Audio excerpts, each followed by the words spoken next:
Dios proveerá. Autora Adriana Jaramillo Seligman. Nadie esperaba que Rebeca fuera a llegar muy lejos, ni ella misma. Nada especial decía de la vida, de una manera que no sabías si era el tedio que antecede a la depresión o la arrogancia que no es capaz de agradecer lo que tiene. No parecía nerviosa, ni implicada con alguna acción. Es decir, nadie pensaría que a una persona como Rebeca se le pasara por la cabeza matarse o matar a alguien. Si le hubieran dado una pistola no le hubiera temblado la mano. Seguro la hubiera tirado sobre el sofá viéndola hundirse levemente en el cojín, como si fuera un teléfono inalámbrico o un cepillo que apenas haría a un lado cuando fuera a sentarse. Nunca le daría mayor utilidad a un arma, ni aun sintiéndose atacada, porque aunque no iba a matarse ni a matar tampoco le importaría que alguien lo hiciera por ella, y en eso consistía uno de los rasgos más determinantes de su personalidad. No le importaba morirse. Rebeca había nacido en un momento totalmente inesperado para su familia. Mercedes, su madre, ya cuarentona y cansada, al ver que no le llegaba la menstruación, había empezado a rezar porque le hubiera llegado por fin la menopausia. La conclusión de esos ciclos incómodos, dolorosos y aparatosos que ya entrada en años y con hijos mayores resultaban más que inútiles. Lo menos que podía pedir a Dios era volver a desfigurar su cuerpo a cambio de cambiar pañales, ya que tenía 2 hijos casados y organizados en el extranjero. Era más que suficiente, como una quinceañera encartada y hasta con algo de vergüenza, recibió la noticia de que estaba nuevamente embarazada. Sin embargo, no era esta la primera vez que el cielo le respondía a sus peticiones con un resultado irónico. Habitualmente Mercedes rezaba por algo y justo le llegaba lo opuesto. Luego resultaba que eso que le daba la vida, aun cuando no lo comprendiera en su momento, era lo más favorable. Solo una vez Dios y ella coincidieron, pero fue pura casualidad. Fue el día en que conoció a Luciano, su primer y único marido. Lo vio una tarde en la casa de una amiga de su madre. Le pareció tan atractivo que no parecía hijo de una amiga de la amiga de su madre.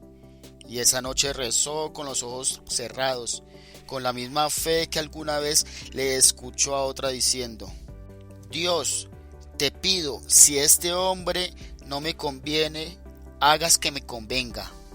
Y le funcionó, así como se hubiera podido ganar la lotería si hubiera pedido no ganársela, con la misma devoción. Rebeca, a diferencia de su madre, no hacía ninguna interpretación de las cosas. Si llovía y llegaba tarde a la calle 93, y eso hacía que se salvara de un carro bomba. Eso era tan casual como llegar a la esquina a las 11:30 am y encontrarse con el semáforo en rojo. ¿Qué quieres que te diga, mamá? Nada. Rebeca solo pensaba que quizá esa bomba había hecho mucha bulla y había dejado tal reguero. Si alguien considera por esto a Rebeca una mujer fría e insensible, es porque todavía no la conocen bien, porque ella es capaz de sentir muchas cosas. Lo que pasa es que las siente para adentro y las expresa para adentro. No es que se las trague para que no las vean, es que no las podemos ver. Son sentimientos que surgen cuando ella está sola y piensa en lo que ha vivido y cómo se siente con relación a los demás. No es que sea egoísta por esto, es que cada vez consideraba más inútil estar allá afuera, y fue así como Rebeca se hizo cada día más solitaria y desentendida. Un día Mercedes pensó que se estaba haciendo vieja y que aún no había logrado que Rebeca, su hija menor, se casara. Así que empezó a rezar y rezar para que su hija no se casara y que el marido fuera feo y tacaño, bebedor e inútil, y que no quisiera tener hijos ni dinero para mantenerlos. Y rezó tanto, tanto, sin ver ningún resultado, que por un momento sintió a Dios dudando si volver a cumplir el deseo o darle todo lo contrario y se asustó. Fue entonces cuando empezó a visualizar un hombre fiel y tranquilo, hijo de una amiga suya preferiblemente, profesional con independencia económica y soltero, y le pareció que pedir más podría confundir a Dios, y así lo dejó. A la semana siguiente, en un club de jazz del centro, Rebeca le había dado el teléfono a Felipe, un joven de Cali, estudiante de música, que no bebía, pero se fumaba sus porros de marihuana de vez en cuando, hijo de un médico y de una historiadora, generoso casi sin tener nada, o mejor dicho, desapegado, y sobre todo una tremenda energía sexual que casi la mata a palpitaciones cuando, sin conocer a la jovencita, le había clavado un beso en la nuca mientras ésta sacaba un paquete de cigarrillos de una máquina. Y es el día en que Rebeca no sabe si esto lo hacía con todas las chicas que iba conociendo y solo ella cayó rendida. Pero lo que sí era cierto es que ese día, en ese momento, por primera vez pensó que quizá la muerte era algo que se podía tratar de postergar. Cuando Mercedes supo que Rebeca estaba viendo a alguien, se entusiasmó, como toda madre que quiere ver feliz a su hija. Entonces, aunque aún no conocía ni sabía nada de ese tal Felipe, con solo ver a Rebeca arreglándose y maquillándose, llena de ilusiones y con ese tintineo en los ojos, supo que Dios no se había hecho el sordo y que por fin haber sido tan buena progenitora estaba dando sus frutos. Por su parte, Rebeca sabía que si su madre supiera cómo era Felipe, los pocos años que tenía, lo lejos que estaba de querer casarse con nadie, toda la marihuana que se fumaba y lo mucho que le gustaba, hubiera desdibujado esa sonrisa entusiasta con la que estaba mirando mientras ella se pintaba los labios. Pero cuando a uno no le importa morirse, tampoco le importa que la mamá se ponga a gritar cuando uno no cumple sus sueños. ¿O sí? Quizá es mejor morirse incluso que resulte placentero pensarlo. Aún más que imaginar a la mamá maldiciendo otra vez a Dios por su sentido del humor perverso y retorcido, por llevarle la contraria a su juicio y deformarle el criterio hasta convertirla en una mujer convencida de tener que dudar. Por favor, un músico con poca fe apenas saliendo de la adolescencia, con ojos azules e inquietos, medio despistado y con los pelos revueltos. ¿Qué le puede ver? ¡Qué capricho más desperdiciado! Oh, Felipe, qué cara de irresponsable tenía. Sí, cara de tener que delegarle al sexo todas las comunicaciones, cara de llevar en él esa belleza a la que nos vemos obligados a agradecerle el no habernos exterminado en la primera oportunidad.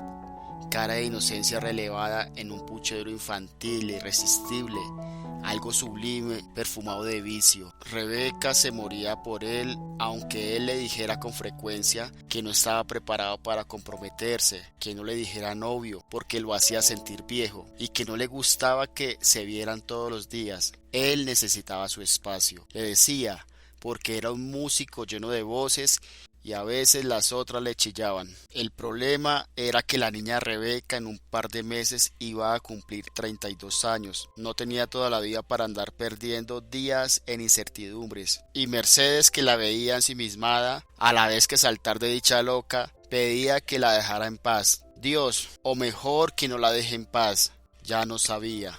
Como ya habíamos dicho, el padre de Rebeca se llamaba Luciano. Era un italiano con muchos pelos en el pecho y una barriga mullidora de cervecero mediterráneo.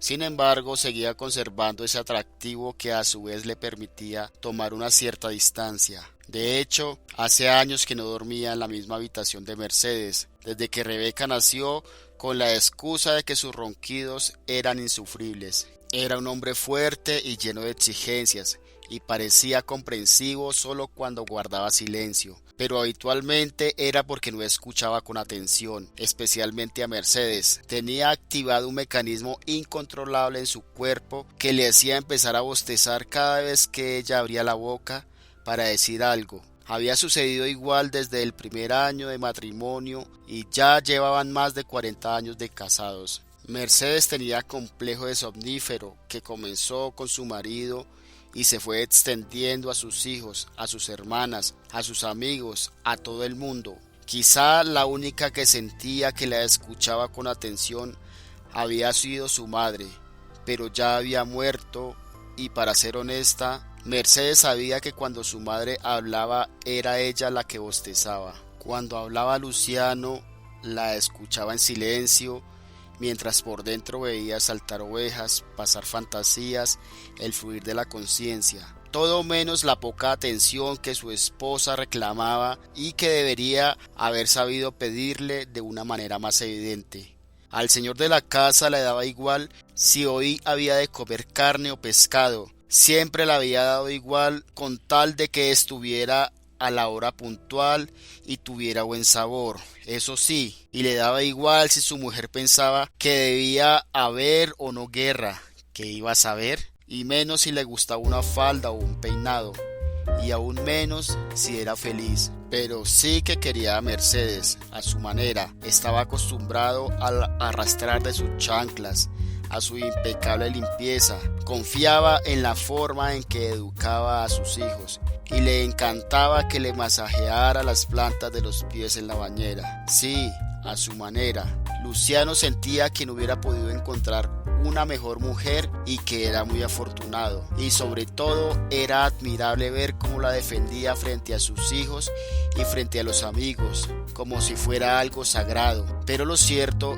era que no la conocía, así como defendía a Estados Unidos solo porque eran los Estados Unidos, la libertad, el progreso, tanto agradecimiento.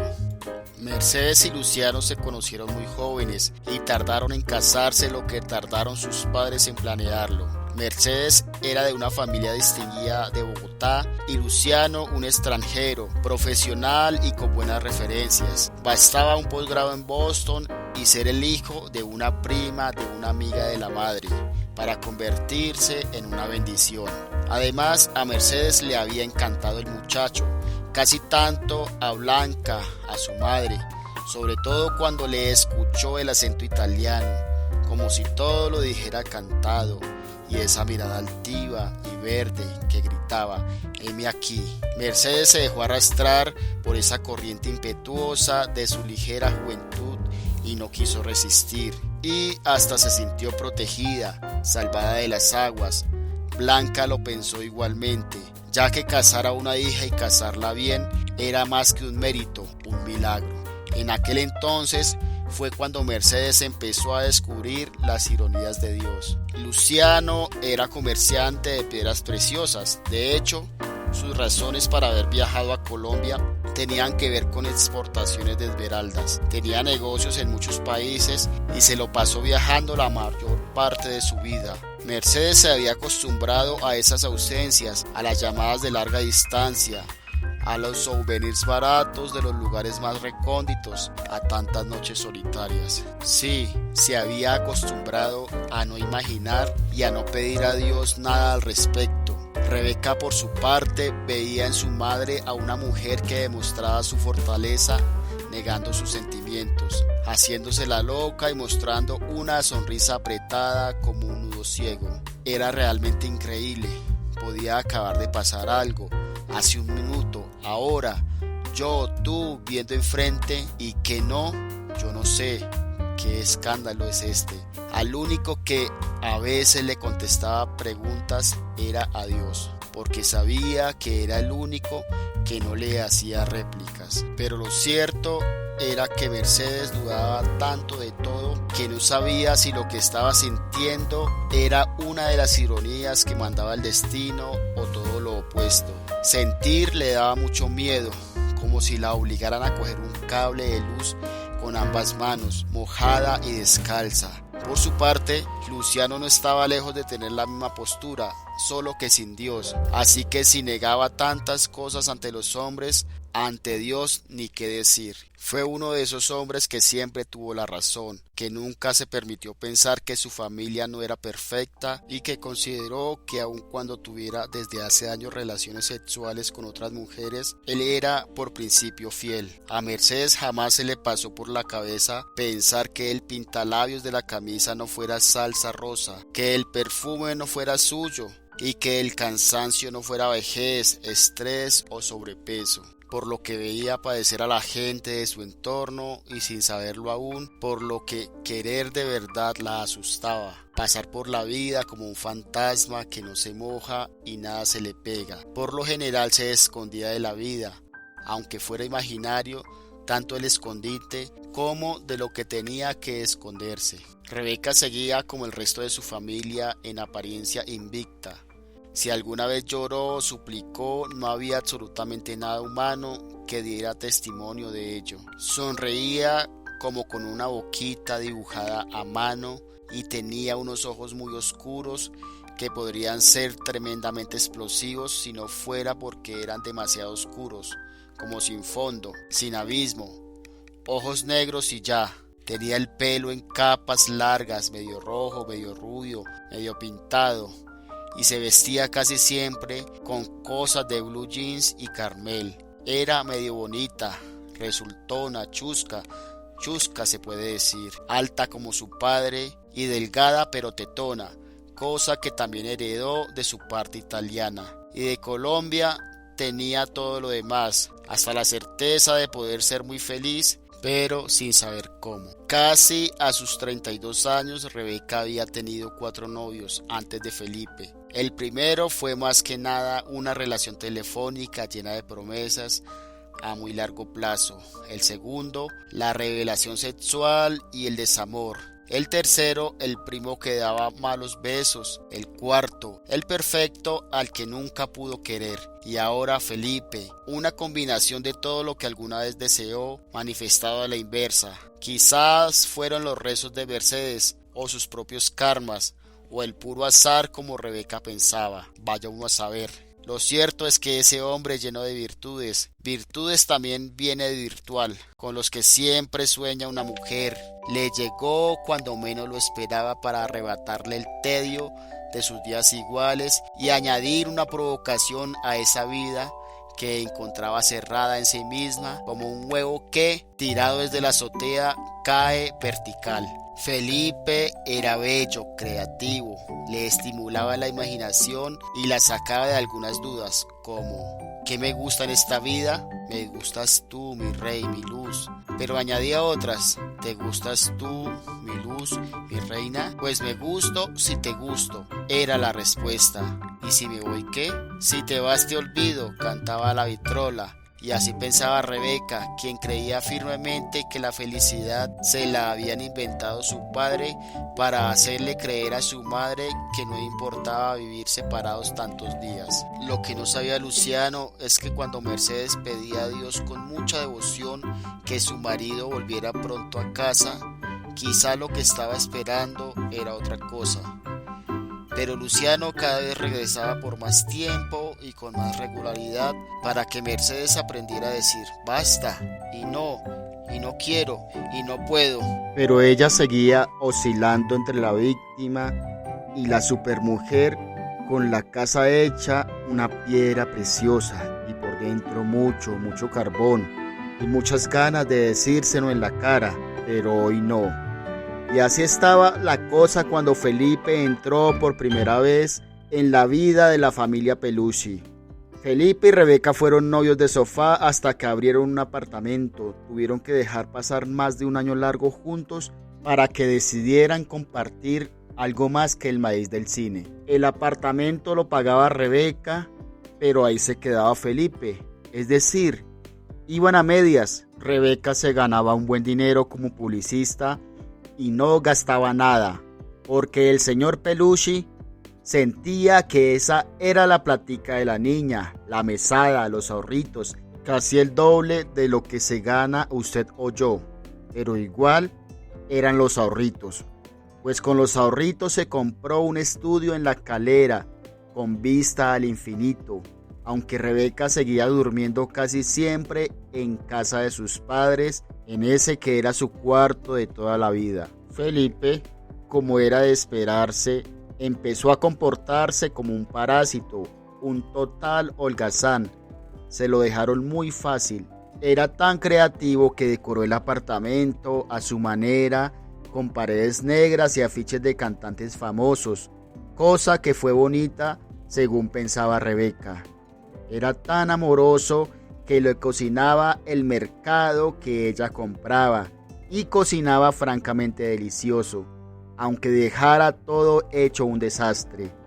Y hacía el amor con ella casi siempre en el sillón de la sala, sentado como un señor patiabierto, dejándose querer. Rebeca nunca pedía nada porque parecía no desear nada más, y como todo era casualidad, si te vas, te olvido, ya te lo advertí. ¿Por qué pensar que algunas historias están condenadas a repetirse? Porque se repiten de una manera distinta que es la misma, tan igual que no se sospecha, y sin embargo esconden detrás del dolor un dolor que proviene de la misma fuente, un silencio gemelo, una frustración que a su vez es continuidad de la que generación tras generación ha intentado esconder como un lunar familiar. Pero parece que solo Dios se da cuenta que cada persona que aparece nueva en nuestras vidas es una oportunidad de descubrir lo que somos y los que han sido los otros. Desde luego, Mercedes no lo veía así y Rebeca mucho menos.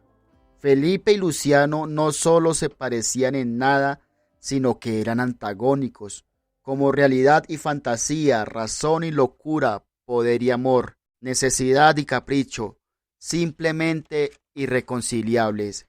Mercedes tenía un marido perfecto, un poco gastado, y una hija perfecta, un poco confundida. Y Felipe era básicamente la encarnación del castigo divino. Rebeca tenía una vez una madre demasiado religiosa para ser tan ciega, un padre demasiado sobreprotector para haber estado tan ausente, y un novio demasiado maravilloso para pedirle que le dijera alguna vez que la amaba. Tanto vacío y tanta justificación. Pero al final, Rebeca no se casó con Felipe, de ninguna manera. Cuando sus padres descubrieron lo que pasaba en ese apartamento y cómo era realmente el tal Felipe, casi encerraron a la niña bajo llave y la llevaron a terapia hasta que la convencieron de que estaba cometiendo un gravísimo error. Con el pecho roto, aunque no se notara, Rebeca decidió casarse con Giovanni, su primo italiano, aquel exnovio que a los 20 años le daba besos con la boca abierta, como un pez ahogándose, y que vino a recordarle de nuevo que la muerte era otra cosa de todos los días. Aun cuando ahora no la besara mejor, Giovanni le dio cierta estabilidad, le compró una casa grande y se la llenó de objetos bellos, la llevó de viaje y le hizo varios hijos. Su madre decidió entonces no volver a pedir nada a Dios, no sea que le saliera un nieto homosexual o una nieta enamorada de un viejo casado, o en el peor de los casos, que Luciano se quedara en la quiebra y más bien empezó a creer que quizá no necesitaba nada más. Dios, entre tanto, miraba de reojo y una que otra vez bostezaba.